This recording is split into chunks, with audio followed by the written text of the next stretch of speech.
नमस्कार. मागच्या रीलमध्ये आपण संविधानाबद्दल बोललो, पण बाबासाहेबांनी महिलांसाठी जे केलंय व महिलांच्या हक्कासाठी जे केलंय ते ऐकून तुम्हाला त्यांच्याबद्दलचा अभिमान जो आहे तो अजून वाढेल. तर माहीत आहे का, भारतात महिलांना वारसा हक्क मिळावा यासाठी बाबासाहेब पूर्ण समाजाशी व सरकाराशी लढले. स्वातंत्र्यानंतर कायदेमंत्री असलेल्या डॉक्टर B.R. आंबेडकर यांनी क्रांतिकारी प्रस्ताव ठेवला, तोच म्हणजे हिंदू कोड बिल.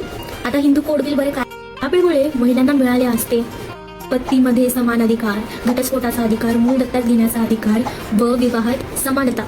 पण त्या काळात अनेक नेत्यांनी आणि समाजाने या बिलला विरोध केला.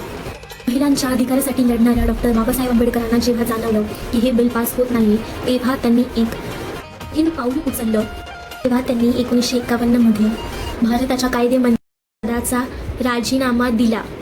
कारण त्यांच्या दृष्टीने पद मोठं नव्हतं, पण महिलांचा हक्क मोठा होता. ही आहे हिस्ट्री विथ रियालिटी, जिथे तुम्हाला जाणून दिलं जाईल की इतिहास आजही आपल्या आयुष्यात जिवंत आहे. धन्यवाद. पार्ट 6 साठी नक्की फॉलो करा.